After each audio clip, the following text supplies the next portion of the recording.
Hello, everybody, and welcome to Toilets and Titles, the NFL show. I apologize. This is Joe. I usually do this Wednesday night, but I had stuff to do last night, so I'm doing it here Thursday morning.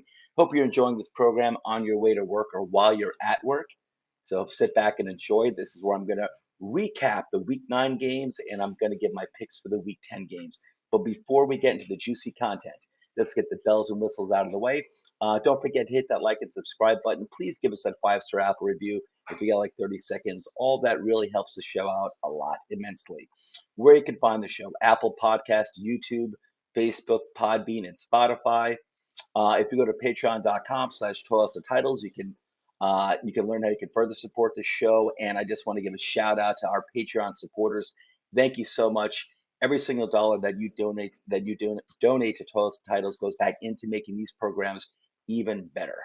And where you can find all of our content. We post our content, our videos on YouTube, and we also use Spotify, Podbean as well, Facebook. We have tons of articles.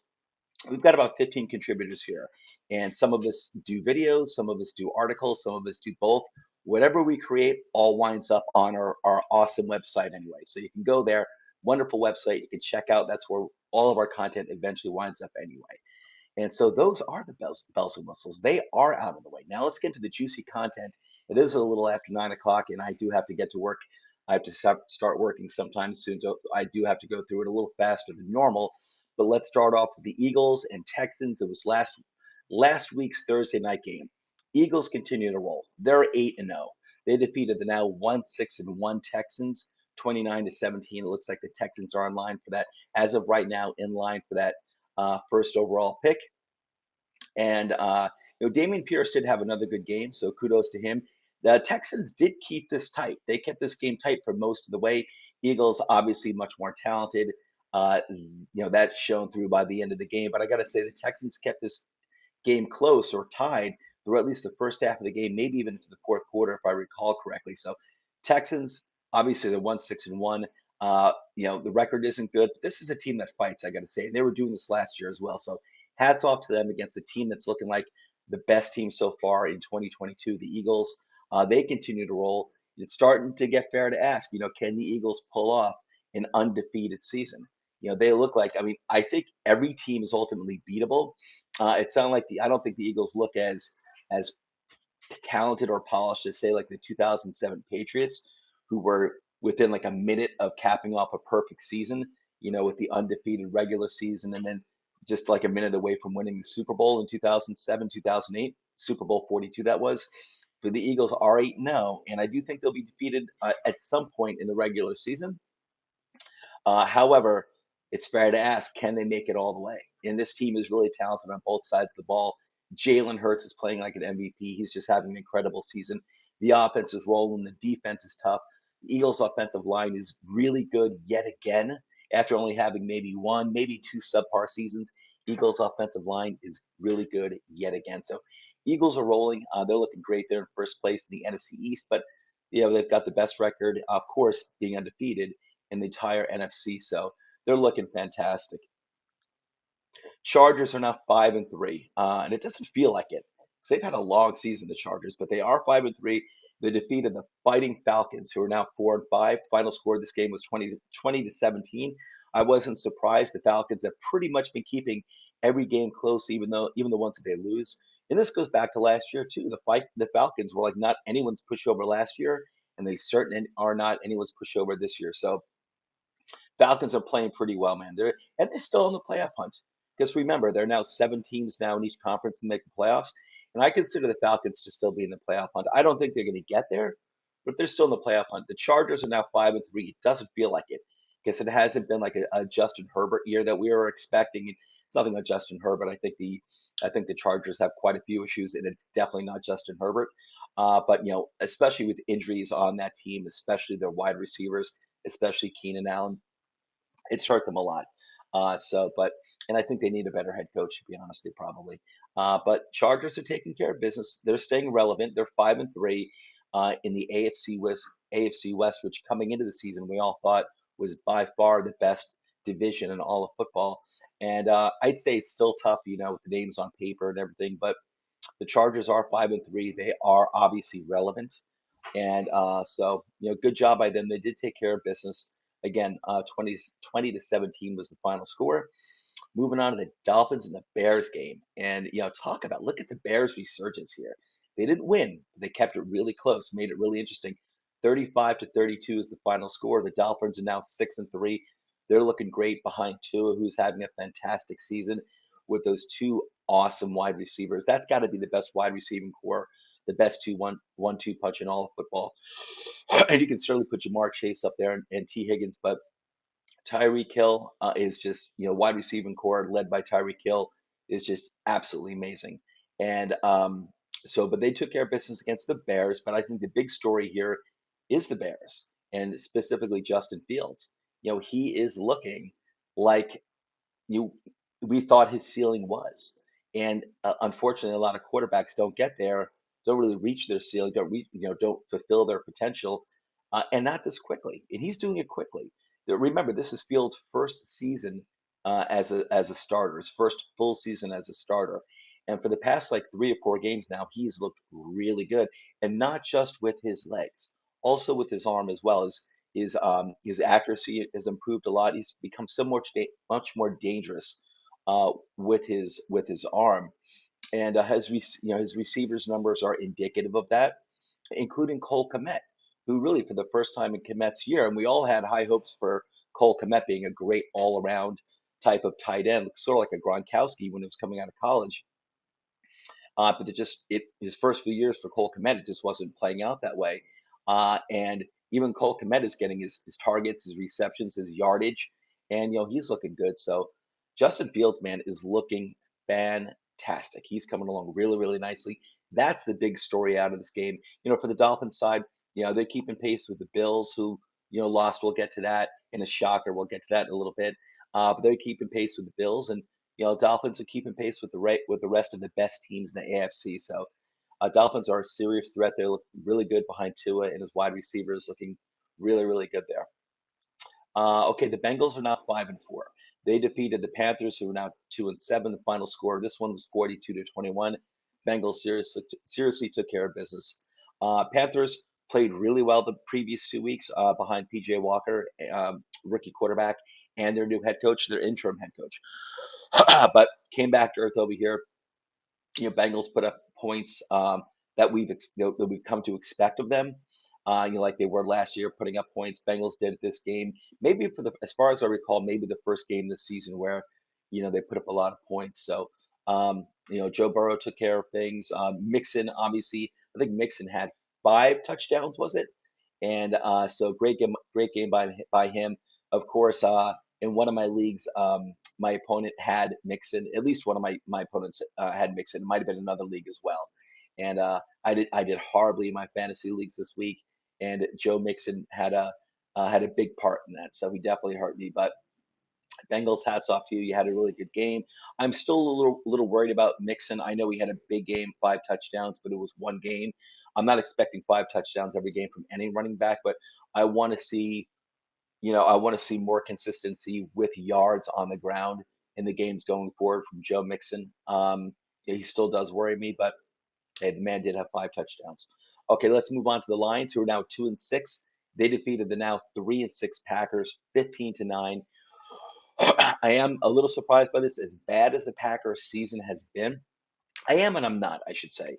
The Lions, I think, are fully capable of putting up a lot of points. When they were doing that, like the first 3 games of the season, I did not think it was a fluke at all. Behind Jared Goff and Amon-Ra St. Brown and DeAndre Swift and Jamal Williams and some of their other wide receivers besides Amon-Ra St. Brown and Hawkinson, that offense was looking really lethal. And I didn't think it was a fluke at all. And then the wheels started coming off with the DeAndre Swift injury, Amon-Ra St. Brown injury. You know, I get it. I get it. And but listen, it was a low scoring game. It was 15-9. But the Lions, who I think are definitely better, even though their defense has been horrible, I think the Lions are better than just being a 2-6 team. But they did get their first win in a while. Kudos to them. The Packers, man, I am surprised just because, really, when was the last time the Packers lost to the Lions? As bad as the season has been for the Packers, this is real low, and that's no slam against the Lions at all. But it's just that history shows, the Packers have always taken care of business against the Lions, And this is a game where maybe you think they kind of right the ship here. Packers are done. And I know other people were willing to throw in the towel on the Packers sooner. I wasn't, just because I think Aaron Rodgers is one of those quarterbacks alone that has that magic where he can just bring his talent and his will to will this Packers team to victories. And it's just not happening this year. It's just not happening. So I'm ready to throw in the towel. I was probably the last person to do so on the Packers. I would say it looks like their season is over. They're going to get a few more wins here and there, but they're not going to be relevant in anything. Lions, I still think their offense, even though they only scored 15 points, I still think this offense is capable of putting up a lot of points. And if I'm the Lions fan, listen, just focus on this team, just getting better. Get a few more wins, continue to progress. You're still a team that's building. You're still a team that's building, and I think you're building the right way. The Patriots, 5-4. They defeated the Colts, who are now 3-5-1. The final score was 26-3. This game led to the firing, rightfully so, of Frank Reich. He's gone. I know the general manager. I know Jim Irsay, the owner of the Colts, said that he's going to keep the general manager of the Colts. And listen, the general manager, and I'm brain farting on the name right now, but he is a good general manager. He has compiled a lot of good talent on Indianapolis, except for a quarterback. And obviously, Irsay is right about this. It is time to move on from the quarterbacks that are that they're basically renting, the veterans that they're renting for a season or two, like Carson Wentz, Matt Ryan. It's time to move on from that stuff. Make a move for a quarterback this season. Obviously, with a not great record, if they finish with like 5-6 wins, they should be able to get themselves on their hands on a good young quarterback in this upcoming draft. That's what the Colts need. They need to go that route. They can't do this anymore. If I'm the owner, I would be really pissed off at the general manager for the way he's handled the quarterback situation for the past few years. I think it's borderline worthy of being fired. I can't say I'd fire him necessarily. It doesn't sound like he's going to be fired. I'd have to think about it if I were to say, because I'd be so irked, so annoyed with how they've handled the quarterback situation over the past few years. And I realize that Andrew Luck did not put them in a good situation a few years ago. Nothing against him. Listen, that guy was beat up. I can't blame him at all, but it did put the Colts in a difficult situation. But they shouldn't be like on their fourth or fifth quarterback in 4 or 5 years. Um, so they desperately need a young quarterback in this upcoming draft. I'm sure the Colts will get it, even if they have to, even if they have to trade future draft capital to move up. I'm sure they'll do it. I'm sure they'll get it done. But the Patriots, man, Patriots are still relevant. They're 5-4. I know we look at the talent on paper, and it's not the best. It's certainly not the best in the NFL, not even close. But you've got a great head coach. They're 5-4. They're getting their wins, and this win isn't a surprise. It's not a surprise. They should have beaten the Colts. Colts are reeling right now. They're playing with a rookie quarterback in Sam Ellinger, but whatever. The Patriots are finding their ways to win. They're 5-4. They're staying relevant, and like I've always said, never ever count out Bill Belichick. I don't think he's winning a Super Bowl this year. I'm not convinced that they're going to the playoffs, but he keeps the team relevant while the Patriots are rebuilding, and they're in the middle of a rebuild, obviously. All right, big upset of the week: the Jets.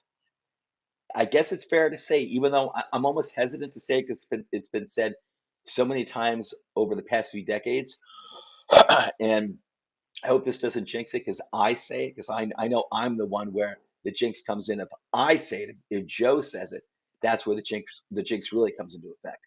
But I'm going to say it anyway. These Jets appear to not be your parents or your grandparents' Jets. This team seems to be for real. This rebuild is going really, really well. Rob Saleh seems to be the correct head coach for this team. I'd say the jury is out on Zach Wilson, even though he played pretty well, and even though he played pretty well in this game.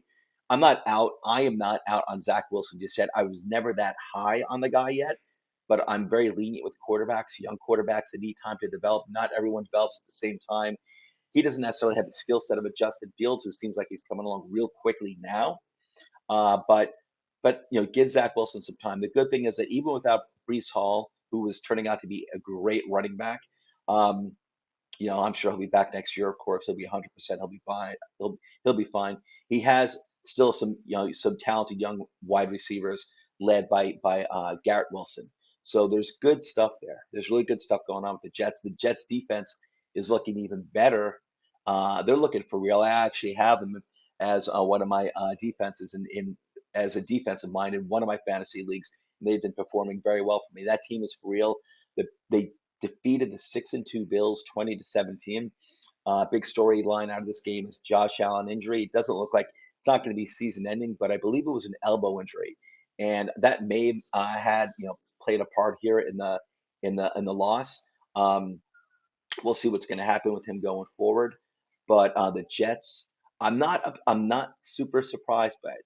I do think the Bills are a better team than the Jets. Don't get me wrong, but the Jets are no longer. They're not crap. They're not a pushover. And this is for real. The Jets are here. We are halfway through the season. The Jets are 6-3. They're relevant. Their wins have not been a joke. They've been taking care of business. These not have been mistake wins or anything like that.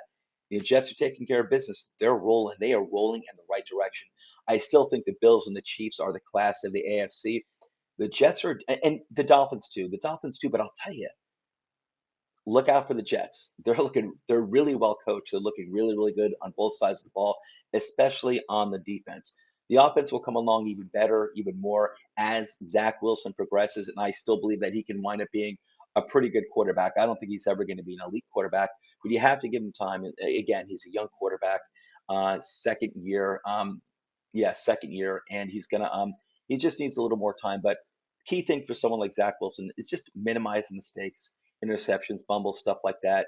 Don't lose the game. Maybe you're not capable of winning a game yet, but don't lose the game. But hats off to Zach Wilson. He was one of the reasons why they won this game.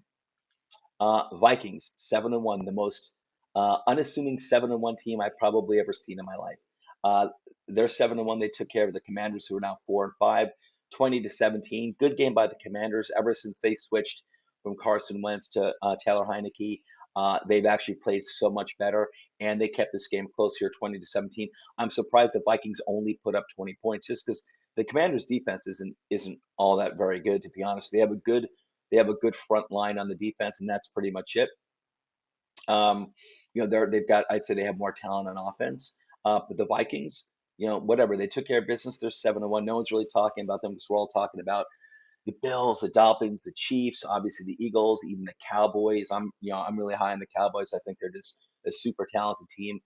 Uh, but here are the Vikings, 7-1. I think everyone was more just in shock how poorly in the Vikings division, how poorly the Packers have been, that they just haven't really paid attention to Vikings. But I think there's also like that history with the Vikings where I think whenever we expect them to, even though they have a boatload of talent on offense and they're pretty good on defense, we always expect them to eventually crash and burn, to lose games that they had no business losing.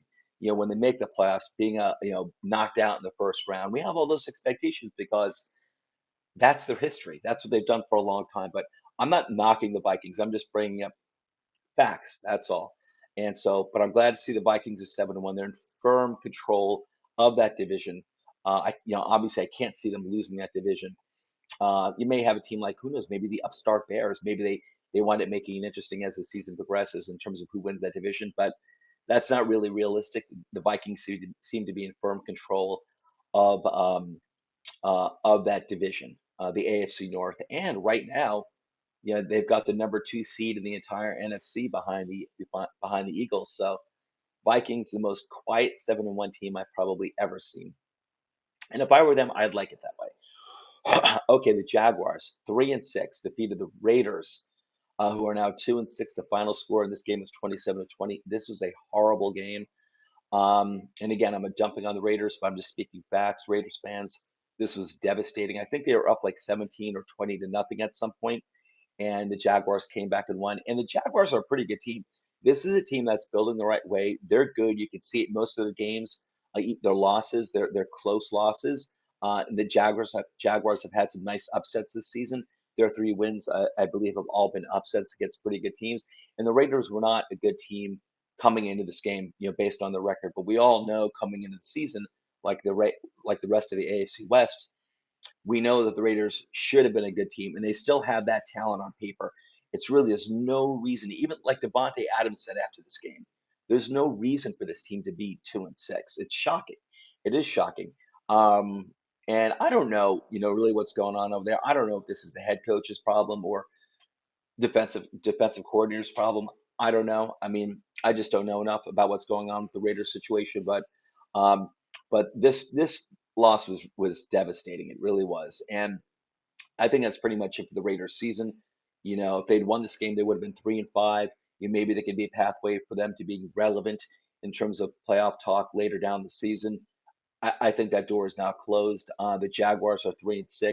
Listen, they're only 3-6, but Jaguar fans, Duval, you're building the right way. Your team looks really good. Travis Etienne with yet another monster game. I wasn't really all that high. I loved Etienne in college, but I was unsure about how he was going to play in the NFL. And this year, his second year, he is looking fantastic, and I love it because I've got him on like two of my fantasy teams. So he is playing major dividends for me. Okay, the Seahawks, man, talk about another surprise season. I can't speak more highly about the Seahawks, who are now 6-3. Took care of business against the Cardinals, who I was super high on coming into the season. And as soon as DeAndre Hopkins came back, I was even higher on them. I'm like, all right, this team's going to start marching off wins and making the playoffs. That's what I felt about the Cardinals. Seahawks took care of business against the Cardinals, 31-21, handily. Man, Geno Smith, and again, I've said this before, but I got to do it again anytime I talk about Geno Smith. Hats off to our Nino Brown here at Toss the Titles, who during the summer was consistently pounding the table for Geno Smith, trying to get him attention. Nino was calling Geno. He was calling out Geno, saying, this guy's going to do really well for the Seahawks. And he was 100% right. I didn't see that coming at all. He was 100% right. So man, they look really good behind Geno. Obviously Metcalf and Lockett. Walker, I don't believe Walker played this game, if I recall correctly. But obviously he's been a really, really good rookie. Kenneth Walker the third, I think out of Michigan State, rookie running back. I think he might have been injured this game and he didn't play, if I recall correctly. But I know ever since they made him the starter when Rashad Penny went down, he was playing like a monster, looking like a great running back, like another Brees Hall, a really good running back out of this rookie draft class. And me myself, I actually would have went with Walker probably sooner, just because Rashad Penny's just an injury waiting to happen. And of course, he did get injured and he's done for the season. Walker's looking fantastic. Geno Smith playing like a top five quarterback consistently. There's no reason to believe that he's going to lose that either. This guy is for real. Whatever the trajectory of his career being strange, and just the opportunities, maybe, him not winning these opportunities or just him being undermined, say like with the Giants, not really getting a fair chance at the Jets, the team that drafted him, whatever. He's like 30 years old, but he's playing like a top five quarterback now, and he's not going to lose it. It's for real. You don't have to worry about him like slipping or anything like that. We're, 9 weeks into the season, he's not going anywhere. Geno's for real. But let's also talk about the Seahawks defense. I realize their run defense is not good, uh, but their pass defense is pretty darn good. These two rookie cornerbacks they got out of this year's draft, and they're looking really good. Also, their young left tackle in Cross, who they got in the first round, is playing great. He's doing a great job protecting for Geno.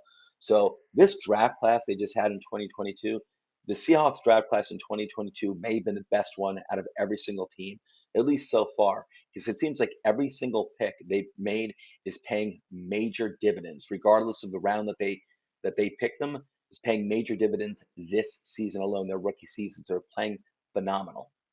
Okay, let's move on over here. The Buccaneers are 4-5. They pulled off a win against the Rams, who are now 3-5, 16-13. Two of the most disappointing teams in the season of the season so far. I still don't. I haven't closed the door on the Buccaneers and the Rams making a playoff run the second half of the season. I've closed the door on the Packers, closed the door on the Raiders. The Buccaneers are 4-5. It's not like they're 1-6 or something like that. 1-7. They're 4-5. So Buccaneers, they still have the talent, even though their offensive line, especially the interior, is completely banged up, and it's really affecting the run game. It's affecting everything.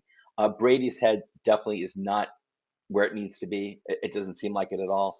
Um, but the Buccaneers still have that talent, even with some injuries on defense. They still have an overall talent level that can get them to the playoffs, but they got to start reeling off consecutive wins, like a bunch of wins in a row, in order to do it. They have an entire second half of the season to go. They still got, they played 9 games. They still have 8 games to go. The Buccaneers can do it. They're not looking good, but they did pull off a shaky win here against the even shakier Rams. Rams are in trouble, but they're 3-5. Another team, I know they've got injuries themselves. I would assume they're going to make room for OBJ and get him back on the team. They really need it. If they want to try to defend that Super Bowl championship of theirs, they need another wide receiver besides Cooper Kupp because they don't have a running game. They've got no real threats outside of Cooper Kupp as a receiver. If they don't get someone to play beside Cooper Kupp, because that running game is not going anywhere. If they don't get another wide receiver besides Kupp, the Rams season's over. It is over. So if they can get OBJ, I give them a legit shot to rattle off a bunch of wins and make a playoff push. If they don't, Rams are done. Okay, let's move on to the Chiefs, who are now 6-2. They defeated the Titans 5-3. Excuse me, the Titans are now 5-3. The final score of this game was 20-17. Man, I'm not even surprised by how this game played out. What a great game! What a really great game that was, the Sunday night game. Uh, Titans. It's funny because there was a big spread. The Chiefs were laying a lot of points to the Titans. I think it might have been something like 12 points. And I definitely took my picks last week. I took the Titans getting the points. 'Cause the Titans don't really get blown out by anyone. I thought that was ridiculous. And the Chiefs did pull out the win, but it went to overtime. And Mahomes working his magic there, getting that like within like a minute, it might have been less than a minute, where you got the team in position to score, the game time field goal, I believe it was, and then even before that, I think they had to get a touchdown and a 2-point conversion. They were able to do that. So, Chiefs came back and won. Of course, you can never count out the Chiefs, but hats off to the Titans who are playing. They got off to a shaky start this season too. The Titans, their first few games, they looked really shaky. Weren't looking like the same team, but Vrabel's such an awesome coach. Has such a good coaching staff. They're a solid team. They know what they're doing. They don't break under pressure. The Titans, they're just a tough-minded team, physically tough team, and a pretty talented team. And they kept it close with the Chiefs. They kept it close with the Chiefs. But obviously, the Chiefs are looking like the class of the AFC, along with the Bills, possibly the Dolphins too. But the Titans are, they're in good position to eventually make the playoffs as well. And that's a team that it's always kind of scary. I know they don't have the offensive talent. I realize that, but it's a team that's really well coached. That's been in playoffs before. That's won playoff games. They've been through it. They're a tough-minded team, and you can never count the Titans out against anybody. I don't care who it is, the Chiefs, the Bills, the Eagles. You can never count the Titans out against anyone. All right, and finally, the Monday night game. The Ravens are now 6-3. They defeated the Saints, who are now 3-6. Final score of this game is 27-13. My man, Kenyon Drake, who I've loved ever since he was in college, when he was drafted. He had a monster game. I forgot how many yards. He had a good amount of yards. I forgot how many yards overall. I think he might have had like 80 yards rushing on the ground, maybe more than that. And he put up like 20 yards, I think, receiving as well. He also had 2 touchdowns. In my opinion, I know no one else is going to agree with me. In my opinion, Kenny Drake is the best running back that the Ravens have, even with the healthy Dobbins, even with the healthy Edwards. I think Kenny Drake is a really talented running back that's never been used appropriately or used enough on the teams that he's been on.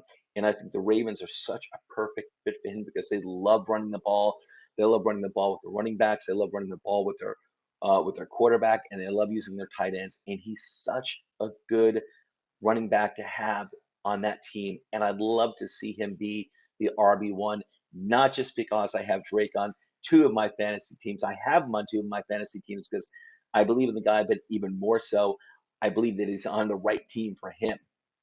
And I'd love to see him get more. I'd love him to have the opportunity to be an RB1, and I know it's not going to happen. I know they're going to go. They're going to go with the guys like Dobbins and Edwards, because that's what the Ravens do. But man, I'd love to see him get a few weeks as the RB1. I bet he can continue to put up the numbers he just put up against the Saints. I don't think that's a one-off.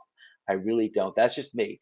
I'm trying to listen. Nino was pounding the pavement. He was pounding the table for Geno Smith in this summer, and kudos to Nino because he was 100% right. I've always pounded the table for Drake. I'm going to continue to. I want to see him get opportunities as an RB1 in Baltimore for a few more weeks to see what he can do. Because this is how I think, this is what I think Kenny Drake can do. Anyway, that's a wrap up for the Week 9 games. Let's move on to my Week 10 picks. Let me share the screen over here. Okay, so my Week 9 results. The picks for Week 9, here are the results. With the spread, I was mediocre. I was 6-6-1 straight up. Though straight up, I went 10-3 for the season. My season results to date with the spread, I'm 66-4. So I'm an even 500 there. Straight up for the season, I am 76-59-1. Not too bad. I understand what really counts is the picks with the spread. I'm only 500 there, not nearly as good as I was last year, but straight up, I'm 76-59-1. I am still proud of that. Okay, so these are my picks for week 10 based on the spreads from DraftKings. It says as of November 2nd. That's not true. Let me change that. It is as of I got these together Tuesday night. So as of November 8th. These spreads are based on DraftKings from November 8th. Okay, guys. Falcons at the Panthers. The Panthers are getting 3 points at home. I'm going to go with the Panthers getting the points at home. I'll go with the Falcons straight up. It's a divisional game. I could still see it being close. Listen, the Falcons are having a good season. They're 4-5. It's not a great record, but it's not bad either. They're a fighting team. The Panthers have, even though they got blown out by the Bengals this past week, Panthers have been playing a lot better under their interim head coach. The receivers looking better. Um, so you know what? I'm going to go with the Panthers getting the 3 points at home. I'll take the Falcons straight up to win a close game. Seahawks at the Buccaneers. The Buccaneers are giving 2.5 points. They're giving 2.5 points. Um, I'm going to take the Seahawks getting the points and the Seahawks straight up. Seahawks have just been playing great. Buccaneers obviously have been really shaky, and I'll never give up on a Tom Brady team, but I just right now at this point I obviously have to go with who's been playing like a better team for the first half of the season, and it's clearly Seattle. So I'll go with the Seattle getting the upset in Tampa Bay. I'll go with the Seattle both ways. Seattle getting the points and Seattle straight up. Vikings at the Bills. The Bills are giving 4.5 points. Um, I'm waiting for an update on Josh Allen. I know he didn't practice yesterday, but that was Wednesday. Right now it's Thursday. We'll see what happens. It's my understanding it looks like he's going to wind up playing, but that doesn't mean that what's his throwing going to be like though. The Vikings are 7-1. This is a great test. I'll tell you what. The game's in Buffalo. They're giving 4.5 points. I'll take the Vikings getting the points, and I'll take the Bills straight up to win at home. But I'll take the Vikings getting those 4.5 points.